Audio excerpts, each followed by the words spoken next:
Hola a todos. Eh, Vengo aquí a presentarles el cuarto video de cimentaciones, de diseño de cimentaciones.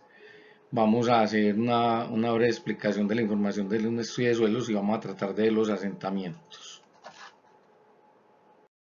Dentro de la información que nos dan los estudios de suelos debemos de tener en cuenta que nos deben de dar los ensayos SPT y los límites. Obviamente pues esos ensayos SPT preferiblemente deben de venir ya pues con un precálculo del esfuerzo en campo.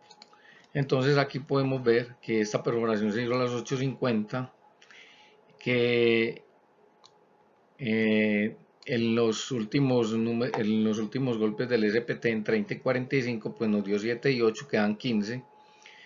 Estos valores se multiplican, se suman y se multiplican por 0.85, que es el factor de la pesa, para este caso daría 12,8.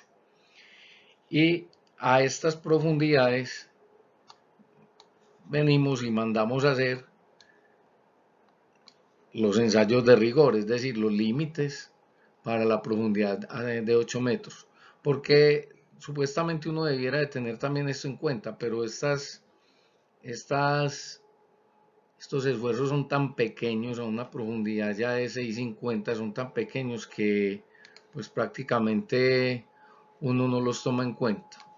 Lo otro que debemos de tener en cuenta es que cuando nosotros hagamos el estudio de suelos, por debajo del nivel de fundación, por ejemplo, si escogemos 250, de aquí hacia abajo, si este es el nivel de desplante de la fundación, de aquí hacia abajo nosotros debemos de tener mínimo 5 metros con información correspondiente al suelo. Entonces, pues eso se lo dejo ahí para que lo tengan presente. En este estudio de suelos, pues se trató de hacer un deck. Teníamos un talud acá, aquí unas pilas. Aquí sí iba a ser un muro que iba a subir hasta acá, y aquí venía el deck. Y aquí donde termina este deck iban a hacer unos piloticos, y esos piloticos con una losita de fundación iban a servir para la fundación de la propiedad. Entonces vamos a ver que para este tipo de estructuras así, que son muy comunes en casas fincas ahora, nosotros vamos a tener eh, vamos a tener diferentes tipos de fundación dentro de una misma estructura. Y para poder estar tranquilos, nosotros necesitamos que ese número de golpes sea corregido, es decir, no nos basta solamente con coger la tabla y decir lo multiplicaron por 0.85 y ya quedó, no. Entonces en cada una de las perforaciones vamos a tener la profundidad máxima de donde vamos a hallar la fundación, y este sería para las pilas pues del muro, y para los piloticos sería por ahí a 250, a 3 metros. Entonces también vamos a tener que corregir el número n de la prueba de SPT para poder calcular el esfuerzo en toneladas por metro real. Entonces acá vamos a hacer el ejemplo. Tomamos este valor inicialmente. Entonces nosotros dijimos que 15 por 0.85 nos da 12,75, 12,8. Pero si ustedes miran, el factor de seguridad implícito ya de entrada es 15, que suma esto, 7 y 8, 15. 15 dividido 12,75 da 1,2. Ese sería un factor implícito. ¿Qué pasa con el real? Lo que pasa es que el real ya usted tiene que mirar, y lo vamos a ver ahorita cuando calculemos aquí el número corregido. Entonces vamos a calcular el n corregido, pero el n corregido lleva unos factores. Ya el n medio, pues en este caso dijimos que era 12,8. Lo multiplicamos por un factor c sub e, por otro c sub b, por otro c sub s y c sub r. Estos valores pues se pueden hallar en tablas y en gráficos. Entonces, para poder hallar c sub e necesitamos calcular la relación de energía, el R sub E. que la energía cinética, que es un medio de la masa por la velocidad al cuadrado sobre la energía potencial, cancelamos masa con masa y decimos que nos queda que es un medio de la velocidad al cuadrado sobre la gravedad por la altura. Pero resulta que la altura la conocemos porque para este tipo de ensayos es 0.8. O sea, es la caída, la altura de la caída del martillo, un martillo eh, manual, porque nosotros en este caso lo hicimos manual porque es una casa muy pequeña, no necesitamos ni rotopercutor ni nada de eso. Entonces lo hicimos manual, entonces la altura es 0.8, la gravedad sabemos que es 9.81 y la velocidad para este martillo cayendo a 0.8 metros de altura, o sea 80 centímetros, es una constante que es de 10 metros por segundo. Casi todos estos martillos pues pueden tener ya esas velocidades calculadas y entonces eso lo debe suministrar el fabricante o debe estar calculado por el laboratorista. Entonces hallamos el R sub E y nos da que el R sub E, de acuerdo a los datos que tenemos, es de 6.37. Ese 6.37 lo dimos por 60 y nos da 0.1. Pero como 0.1 no está, tomamos 0.5, que es el valor que tomamos acá. Luego venimos a esta tabla, el factor de corrección de valor en Skepto, y decimos que el diámetro de la perforación, nuestros tubos son de 200 milímetros, o sea, de 200 milímetros, entonces decimos que el CSUS es de 1.15. Después venimos y miramos cuál es el método de muestreo, o sea, el método de muestreo, el muestreador es estándar, entonces vamos a tener un factor de 1. Y la longitud de las varillas está de 2, 3 y 4 metros, entonces cogemos este que es 0.75. Cogemos todos estos factores y lo aplicamos a esta fórmula. Eso nos da que la capacidad portante calculada es de 5 toneladas por metro cuadrado. Pues vamos a revisar que esas 5 toneladas por metro cuadrado con respecto a lo inicial de campo sería 15, que es 7 más 8, dividido 5 nos da un factor de seguridad de 3, que es lo que habíamos visto dentro de los videos anteriores, que es el factor de seguridad que se debe tener para este tipo de fundaciones. Ahora, como les dije anteriormente, pues en el de nosotros habíamos recomendado pilas a 8 metros, 7-8 metros. Y para la casa, pilotes con una, de 250 metros de profundidad, de 40 a 50 centímetros, de 40 a 50 centímetros, a 2,50 de profundidad con una capacidad portante de 2 toneladas. Es muy bueno que tengan en cuenta todas estas cositas porque estas capacidades portantes no son iguales y no van a cargar lo mismo. Vamos a ver más adelante que un pilote puede cargar, si aquí está la columna de la casa y en el cálculo esto nos da 5 toneladas y el pilote carga 2,5, pues obviamente no va a necesitar un pilote y no dos, pero ya lo vamos a ver más adelante. Aquí tenemos que por el ensayo de la placa de Brinkler, que es de 30 por 30, que lo vemos acá, nosotros, y como es un limo, perdón, una arcilla limo arenosa, o sea, es un material mixto, pues nosotros nos da que es de 1300 o 13.000 kilonewton metro cúbico, o 1300 toneladas, o 1.3 toneladas, o 1300 kilopascales por centímetro cúbico. Entonces, con respecto a este es el coeficiente, coeficiente de balastro. El coeficiente de balastro no es otra cosa que 1 sobre MB. Y MB es el módulo de compresibilidad volumétrica, el módulo de compresibilidad volumétrica. Entonces, y esto también está relacionado con la relación de vacíos, como lo vamos a ver enseguida. Entonces todos estos coeficientes ya los vamos a ver. Y el módulo de compresibilidad volumétrica, cuando uno no lo tiene a la mano, teóricamente en arcillas no consolidadas, o sea, normales, o normalmente consolidadas que llaman, el coeficiente, el CSUC de compresión es 0.009, perdón, es que esto siempre me da breguita con estos ratones, 0.009 por el límite líquido menos 10.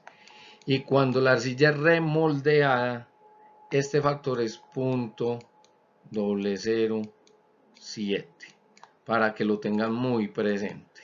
Listo. Y ese coeficiente de compresibilidad volumétrica se utiliza en la fórmula del cálculo de los asentamientos. Lo vamos a ver acá. Por ejemplo, el módulo de compresibilidad volumétrica es el área de vacíos dividido 1 más E sub 0 en centímetros cuadrados por kilogramo.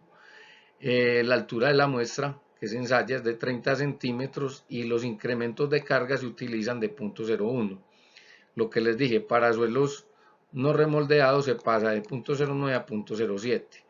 En el cálculo del estudio de suelos que analizamos, pues daba el límite líquido daba 29. Es normalmente consolidado, entonces es 0.009 por 29 menos 10 da 0.171. El estudio de suelos debe tener un cuadro donde esté el coeficiente de compresibilidad alto, como está acá. Claro que esta tabla es de los suelos expansivos. Alto, medio y bajo. Entonces, si ustedes miran, nosotros aquí tenemos que esta tabla de los suelos expansivos está relacionada con el límite. Y nos dice que el límite de nosotros es 29, que es menor a 39. Entonces, si es menor a 39, quiere decir que es bajo, que también da lo mismo con respecto a la compresibilidad volumétrica. Entonces, nosotros hacemos ese cálculo, decimos que los tres límites nos sumaron 29, lo dimos por 87, perdón, lo dimos por 3, nos dio 29, el coeficiente de compresibilidad nos dio 0.17 y el asentamiento calculado, lo vamos a ver, nos dio 0.42 o 0.43, pues ya casi. Entonces, ¿qué decimos? Que los asentamientos o la deformación admisible S es M sub B por delta P, y esto es C sub C. Por la altura. ¿Y cuál es la altura? La altura del pilote, pues si el pilote es de 2,5, pues entonces este será el máximo asentamiento. Si la pila está a 8 metros, pues sería 8 por 0.175, pues eso nos daría 1.27 centímetros, algo así.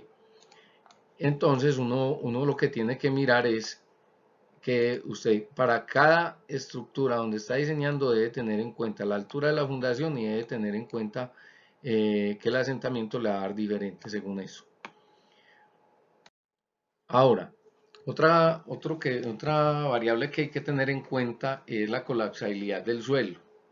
Esa colapsabilidad del suelo se calcula con unos factores que vienen en el estudio de suelos, que son el peso del suelo seco y el peso del suelo saturado. Eso lo deben de dar con los ensayos de los límites, con los ensayos de humedad, todas esas cosas. Y WL, que es una variable que utiliza la fórmula, esto está en el capítulo H933 y la fórmula es la H93-1, donde G pues es el peso específico del suelo. El WL es el límite líquido sobre 100, el gamma W es el gamma del agua, y entonces el gamma crítico está dado por esta fórmula. Entonces nos dice, si es mayor que 1, pues obviamente el suelo es estable o expansivo. Y si es menor que 1, el suelo es colapsable, entonces ni riesgos de meterse con eso. Entonces nosotros, ¿qué hacemos? Simplemente introducimos los valores. Introducimos esto que está dado, peso específico del suelo, el límite líquido, el gamma D que nos da el laboratorio, y esto nos calcula este valor de acá. Y nos calcula este valor de acá. Y los compara dentro del cuadro en Excel y nos dice que es estable. ¿Por qué? Porque es mayor que 1. Entonces, al ser mayor que 1, pues obviamente tenemos que el suelo nos dio estable de acuerdo a estos criterios. Ahora, nosotros también tenemos que tener en cuenta, este cuadro es para la carga máxima de una columna sobre la fundación, o sea, en este caso sería sobre el pilote. Y aquí sería sobre una zapata equivalente, o sea, sobre la zapata. ¿Qué pasa? Que si el diámetro, como vimos, es de 4.5 y la profundidad es de 2.5, calculamos el área, nos da que el Q del suelo era de 5 toneladas, como ya lo habíamos visto, y calculamos el P. Entonces me dice que la carga máxima que se le puede transmitir esa columnita, perdón, voy a borrar acá que se me movió la mano. Esa es la carga máxima que transmite la columna sobre el pilote, es de, o sea, desde 2.5. Entonces, si por casualidad esta carga P que es de la columna transmitida al pilote fuera de 5, entonces uno dice que el número de pilotes es igual a 5 dividido 2.5. Entonces ya usted aquí no va a necesitar un pilote para soportar estas 5 toneladas, sino que obviamente vas a necesitar 2 pilotes. Y esos 2 pilotes pues obviamente los vas a poner de la siguiente manera. Los vas a poner así en un dadito rectangular, pues no así chueco. Lo pones así.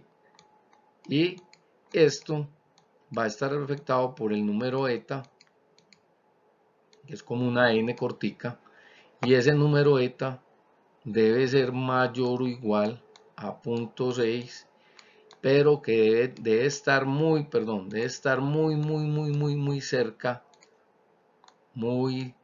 cerca a 1. Y mientras más cerca a 1, mejor es la eficiencia. Este criterio del 0.6, pues de una vez se los digo, es más un criterio personal. Yo cuando tengo que el número eta me da por debajo de este valor, no le boto corriente. ¿Por qué no le boto corriente? Porque la eficiencia se reduce demasiado, porque esto es casi un porcentaje. Si mientras más cerca esté de usted del 1, o sea, del 100%, pues el piloto va a estar trabajando a su máxima capacidad.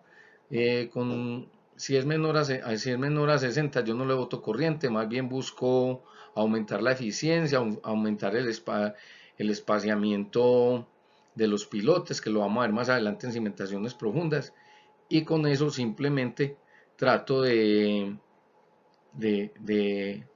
organizar que las cosas sean, que cumplan con una eficiencia que que pueda estar más cerca a la capacidad de carga. Porque mire que si transmite 5 y resulta que la eficiencia es del 90, entonces nosotros decimos, el piloto puede cargar 2.5 y 2.5, entonces ya si usted lo multiplica por 9, 9 por 2.5 haría 2.22. Y 2.22 más 2.22 del otro pilote harían 4.5. Y 4.5 no es igual a 5. Entonces me toca meter un tercer pilote. Entonces me tocaría hacer un triángulo. Entonces eso es lo que usted tiene que mirar cuando esté haciendo este tipo de evaluaciones de la eficiencia dentro de los pilotos. Acá nosotros tenemos que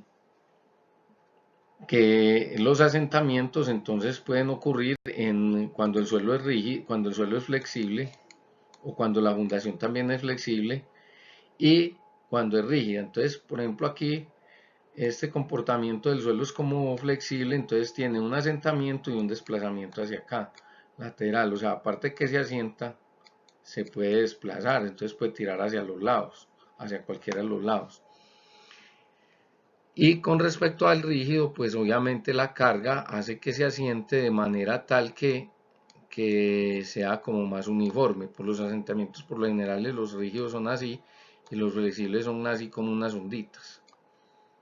Entonces, esa es la explicación de estas gráficas. Ahora, miremos acá qué es lo que nos está diciendo esta gráfica, que el Q es igual al gamma del suelo. ¿Por qué? Por la profundidad, por el Z. Y si usted divide esto por el área, ¿qué le está dando? Le está dando el esfuerzo. Eso no tiene ciencia, eso es de mecánica de suelos 1. Bueno, entonces ahora vamos a mirar estas tablas de asentamientos. Quiero que las mire muy bien. Esta viene de Braja y Medas. Y obviamente acá están los asentamientos máximos. Dice asentamiento total, cuando hay inclinación y giro y cuando hay asentamientos diferenciales. Esta es la limitante, el factor limitativo. ¿Qué le quiere decir esto? Vea, hermano, si usted tiene una estructura con muros de mampostería y el asentamiento es mayor de 2 pulgadas, o sea, mayor de 5 centímetros, de 5,08 centímetros, pare ahí, mijo, y devuélvase, porque es que ya no le va a dar, es por eso se llama factor limitativo. El factor limitativo quiere decir que para este tipo de estructuras usted no puede pasar de esta tabla, no puede pasar de estos valores, porque si pasa esos valores, la estructura corre el riesgo y lo van a llamar a usted más adelante a garantía, si la estructura le llega a fallar. Listo. Bueno, aquí estos asentamientos, los que trae la norma, pues aquí tiene unos límites. Este límite dice que es el límite que corresponde a daños estructurales en edificios de distorsión severa del pórtico, o sea, es lo máximo, lo máximo. Eso es como decir cuando usted hace el pushover, cuando usted hace un pushover en un edificio, usted sabe que lo primero que tiene que hacer es que las rótulas de las vigas sean las que fallen, porque si a usted primero le fallan las columnas, como habíamos dicho en un video pasado, pues si lo primero que le plastificaron fueron las columnas, hermanos, se le explotan las columnas como unos edificios que hay por ahí. Y bueno, no voy a meterme en ese tema. Pero le explota la columna y entonces se cae el edificio. Acá, estos son los limitantes. Entonces usted, si este es el límite, entonces corra para acá. ¿Por qué? Porque 1 sobre 200 es mayor que 1 sobre 300. Entonces usted simplemente, si le dice el límite para que se haga visible la inclinación de edificio alto es 1 sobre 200, entonces no coja ese límite, coja el anterior y se va devolviendo. Para que cuando usted no se pase de estos valores, usted no va a llegar a este límite y si no llega a ese límite, pues no va a tener las complicaciones respectivas. Por ejemplo, miren el caso de los, por aquí hay uno de los tanquecitos. Para edificios, el de paneles de tabique, el de los tanques. Entonces, si usted sabe que este es el valor que le agrieta, entonces coja un valor por acá, que ese sea su límite, para que no esté en todo el límite plástico, porque usted tiene, todos los límites plásticos funcionan así, elásticos, perdón. Listo. Y de aquí para allá empieza a recibir carga y a deformarse y trata de recuperarse y vuelve y recibe y vuelve y se trata hasta que llega un punto que empieza a caer, que ya no se recupera y viene la rotura. Entonces, si usted está por acá, si usted está por acá, perdón, ya no veo si usted está por acá, está antes de este límite, del límite elástico, entonces, obviamente, pues, puede que eso le salga muy costoso, entonces póngase aquí. Ya eso es criterio del ingeniero. Entonces ya usted tiene aquí los valores para que sepa dónde escoger los límites para los asentamientos. Vamos a mirar unas diferencias entre la fundación flexible y la fundación rígida. Entonces, este ángulo alfa no es otra cosa que este ángulo del peralte. Entonces dice que la fundación es rígida si alfa por h, si este vuelo, esto no debiera de ser B más porque se confunde de pronto con una cizalladura, con un cortante, no sé. Esto debiera de ser X. Este X debe ser menor igual que H. Pues si esto es así, pues este alfa será 1. Y, y si no, pues este será un ángulo alfa, ¿cierto? Perdón, un coeficiente alfa, ¿no? Y está relacionado con la pendiente o el peralte. Entonces dice que ese factor es 1 sobre 2,2 por eso h sobre e a la 1/3. Entonces, usted hace esta relación, pues esto era 1 cuando no tenga este peralte y calcula si este valor x es mayor que la h, pues obviamente va a ser una fundación flexible. Y si es una fundación flexible, pues vamos a tener que ponerle mucho cuidado porque vamos a tener que calcular la interacción suelo-estructura. Y si es una fundación rígida, pues tenemos que mirar que el suelo no sea tan flexible, sino que el suelo sea rígido, una arena densa, una arcilla endurecida o algo así, o un limo compacto denso, para que no haya necesidad de calcular la interacción suelo-estructura. Aquí lo ponen en función de I sub C, que es la inercia, el momento de inercia de la sección. Entonces dice que de esta manera una zapata rígida será aquella que debajo de ella haya una ley de presiones triangular. Entonces será rígida si tiene más o menos este comportamiento, estas reacciones, listo. Pero será flexible si de pronto el comportamiento es así, de las presiones. Esta sería flexible. Eso es lo que nos indica esto. Bueno, entonces les decía, donde ya estos valores de aquí en adelante son demasiado pequeños los asentamientos, o sea, son unas cosas en el tiempo muy invariables. Entonces, si este es el primer periodo de construcción y este es como esto es una escala logarítmica, por ejemplo, aquí tiene usted un año, aquí tiene ya 10 años y por aquí va a tener 100 años, ¿sí? Entonces, esta consolidación secundaria. Uno siempre dice la consolidación total o el asentamiento total es igual a la consolidación primaria más la consolidación secundaria.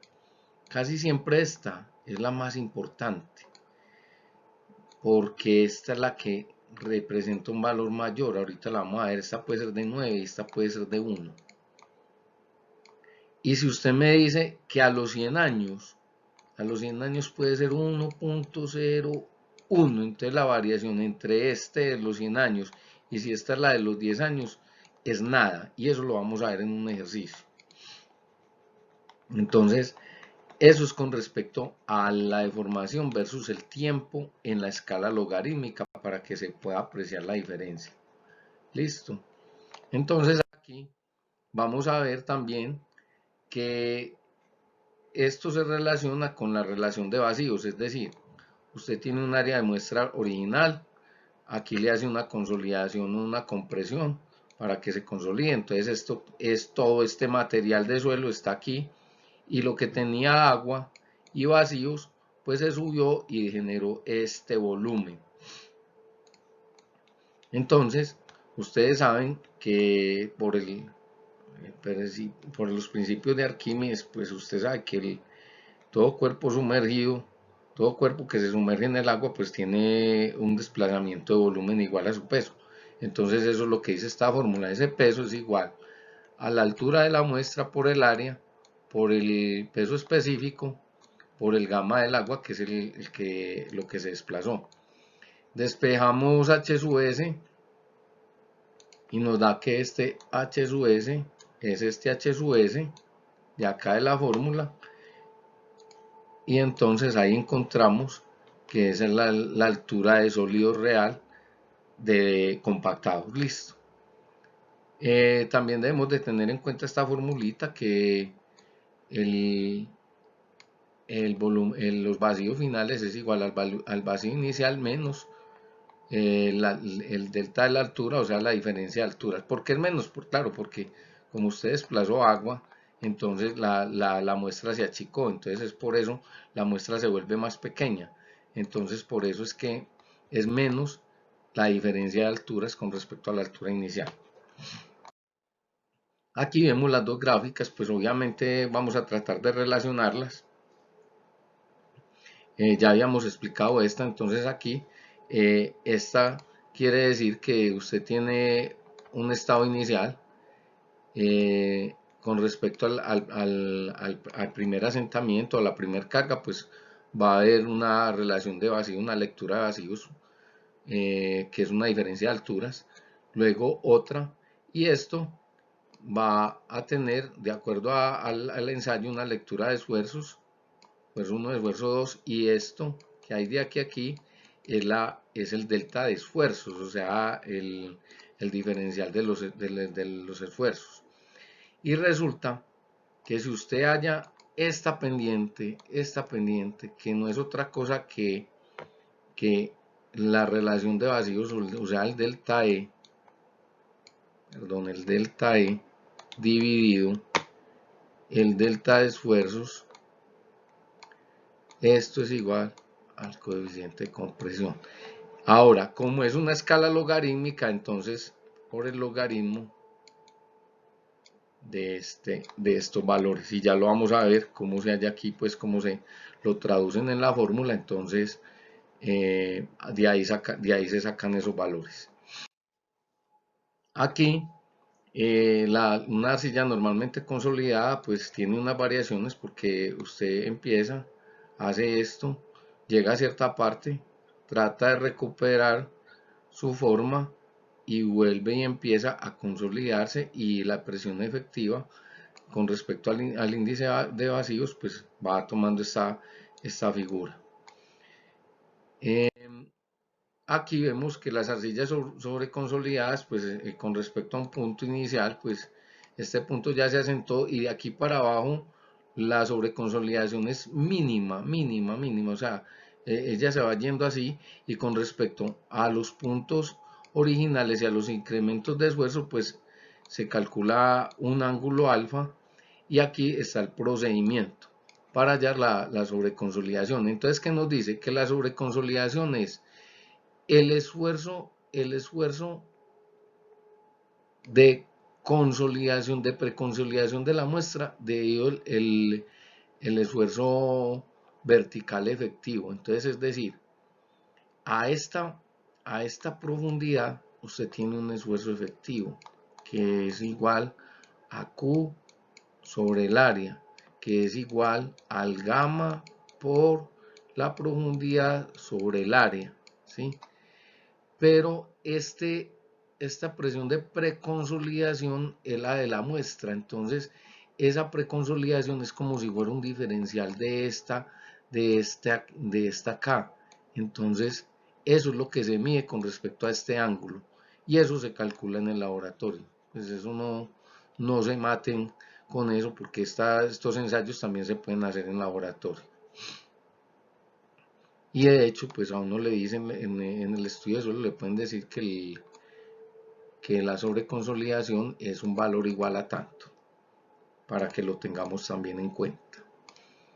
Acá, los asentamientos flexible y rígido, pues esto ya habíamos visto parte de eso en unos videos anteriores, y resulta que nosotros acá tenemos un diferencial con delta P en todos los sentidos, con los incrementos de carga. Eso es el asentamiento elástico, eso es el módulo de elasticidad, H es el espesor del estrato, los delta P ya se los dije, y dice que en una esquina de la fundación, esta es la fórmula para una cimentación flexible, y utilizamos estos valores, que alfa está relacionado con 1 sobre pi. Recuerden que por allá cuando teníamos que de pronto estos factores fueran menores que 0, que 1, como a una raíz negativa, a esto hay que sumarle pi, y eso lo vimos pues por allá, como que en el video 2 o 3 donde estábamos hablando de este tipo del factor de influencia, ¿sí?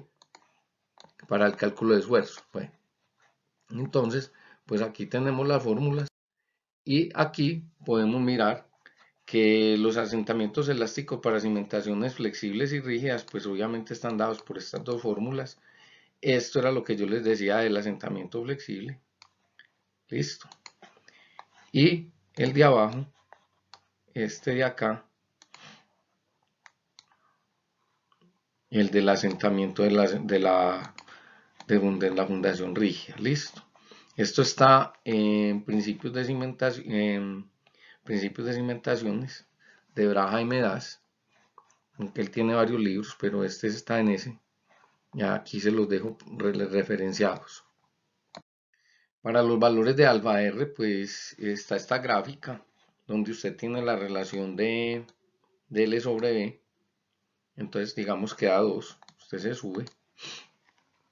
Dice, pues si la cimentación es circular o si la cimentación promedio es de 0.85, pues usted se viene y busca aquí cuál es el alfa promedio, si es el alfa igual a 1, si es el alfa R o si es este de 0.88, y selecciona aquí un valor y lee el alfa R que necesita para calcular las ecuaciones anteriores. Listo. Pues un manejo de tablas. Entonces, esta es la fórmula para el asentamiento normalmente consolidado. Recuerden que el sobreconsolidado, eso son los asentamientos en el tiempo. Entonces, usted llega y dice, bueno, aquí me asenté. Cuando hice el edificio, ya llegó aquí. De ahí para abajo, se sobreconsolida la muestra. Entonces, ya son incrementos muy pequeños. Y entonces, en el tiempo, esos, no siempre, pero en esos incrementos de sobreconsolidación pueden ser muy pequeños o pueden ser muy grandes y de pronto la arcilla se reblandece o se remoldea. Entonces, esos ensayos, esos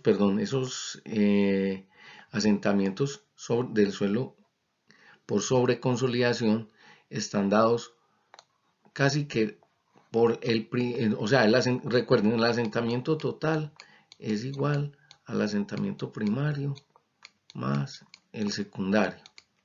Entonces, listo. Ya eso lo sabíamos. Entonces, ¿ahora qué hacemos? ¿Qué estamos haciendo nosotros? Aquí estamos hallando que prácticamente después de este asentamiento primario, el secundario está ligado a un factor C sub S, pero mire, por el mismo logaritmo. ¿Qué quiere decir eso? Que este C sub S se cambió por C sub C, que es el primario, y este es el secundario, pero es que este secundario son cositas pequeñas, entonces usted tiene que hacer como una sumatoria de todo esto. Y entonces, si usted mira el esfuerzo efectivo vertical sobre el esfuerzo inicial, a usted le va a dar la sobreconsolidación, OCR, pues en siglas americanas. Entonces, ¿usted qué va a hacer? Vamos a calcular un ejemplo. Miremos bien los datos acá. Vamos a calcular un ejemplo. Ahorita vemos los de sobreconsolidación. Tenemos que acá están 19 kilonewton metro cúbico para para este suelo antes del nivel freático y esta altura es de 2 metros. De aquí a aquí hay 6 metros y tiene un gamma saturado de 1.983 toneladas, que es 19.83 kilonewton metro cúbico. Y vamos a calcular los esfuerzos en el punto A, listo. Y dice que el estrato donde está tiene, que es normalmente consolidado, tiene una relación de vacíos de 1.40 inicial, que es una arcilla, que el gamma saturado es de 17 y que el coeficiente de compresibilidad es de 0.70. Listo. Hasta ahí no hay problema. Y miren esta carga es de 6.000, para que la tengamos en cuenta. Y aquí, nosotros más adelante también tenemos que tener en cuenta que este suelo está siendo reemplazado por esta zapata. Y que ese suelo está a una profundidad de ¿cuánto? Después del nivel freático de 3 metros. Tengámoslo muy presente. Listo. Bueno, ahora vamos a proceder a solucionar el ejercicio. Calcular el esfuerzo en el punto A. Listo. Calcular el esfuerzo que causa el asentamiento. Calcule el asentamiento en el punto A. Listo. Vamos al primero. Calcular el esfuerzo en el punto A. Entonces decimos que sigma 0B es igual a 2 por 19, que es el primer estrato, más 8 por 19.83 menos 981. ¿Por qué? Recuerden que era el del segundo estrato por debajo del nivel freático, se le resta el del agua, más 3,5, que es el estrato, la distancia que hay al punto A del estrato donde estamos, porque estamos analizando el tercer estrato, el tercero, que era 3, que es 7 y 2, 3,5 por 17, que era el gamma, y como ya está por debajo del nivel freático, se le resta el 981 del agua. Entonces, eso nos da, miren este valor, 143. El incremento, ¿cuál es el esfuerzo que transmite la carga? Entonces vamos a calcularlo. es 6.000 dividido el área de la zapata, que era de 3 por 8, nos da 250. Entonces, pero recuerden que ese 250 lo está transmitiendo, pero hay que restarle este volumen. Entonces el esfuerzo efectivo de la excavación está dado por 2 por 19, que es el estrato de arriba, más los 3 metros donde está la zapata, por el gamma, que era 1983, menos el gamma del agua. Entonces eso le da 68.06. Y entonces, ¿cuál es el efectivo ahí? El real, entonces es 250 menos 68.06,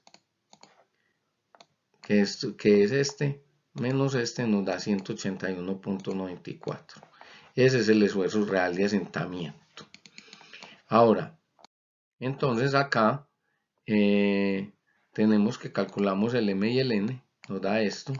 Vamos al gráfico, que ya lo tenemos en las memorias, y nos da que I es igual a 0.051. Entonces el esfuerzo real calculado de 181 por 0.051 por las 4 plaquitas nos da que es de 37,11. El incremento de los esfuerzos en el punto A. ¿Listo? Bueno. Y el asentamiento, pues el asentamiento es aplicar la fórmula. El asentamiento instantáneo prácticamente es este. H, 1 más E sub 0 o el primario por C sub C por logaritmo de esto.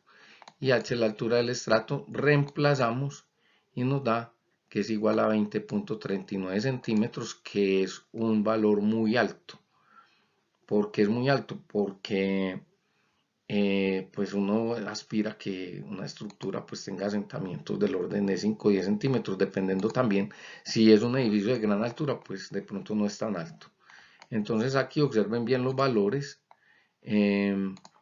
La altura del estrato 7 metros, la relación de vacíos era 1,40, se suceda 0.70, el sigma prima inicial que calculamos era 143, el delta 3711, que fue el que acabamos de calcular, y este es de 143, entonces este logaritmo nos da 0.099. Esto está dado en metros y de metros se pasa a centímetros. Entonces por este lado ya tenemos también el cálculo del asentamiento. Ahora, estos asentamientos inmediatos instantáneos, pues la norma NSR 10 la trae en este capítulo en el H48, pero resulta que la norma del 98 traía mejores explicado esto, y entonces esta es la norma del 98 y también permitía sacar unas relaciones para calcular los asentamientos con respecto al índice plástico, que el índice plástico no es otra cosa que el límite líquido menos el límite plástico. Pero se cambiaron, la norma NSR10 no los incluye, pero no quiere decir que no se puedan calcular así. Lo que pasa es que hay que mirar que como nosotros tenemos una fiel copia del ACI 318, pues esto el ACI nunca lo quitó. Lo único que lo quitamos fuimos nosotros. Pero igual como método de cálculo es válido, se cita la fuente y se comparan que estos valores calculados acá con estos métodos de cálculo cumplan con la NSR10 actualizada. Por eso les decía yo, la norma NSR del 98 a manera de consultas y en suelos me parece que pecó al quitar ciertos cálculos y ciertos métodos, como lo vamos a ver en las sedimentaciones profundas también. Los asentamientos inmediatos, los SUS, pues el SUS es el coeficiente de secundario, pues aquí es lo mismo que cuando hallamos alfa R, y volvemos a los asentamientos que tenía la norma. Aquí los tiene para asentamientos granulares, los primeros eran para asentamientos de suelos cohesivos, y ya aquí empieza el tema de la consolidación secundaria, que es un tema que vamos a ver con mayor calma. Muchas gracias y hasta el próximo video.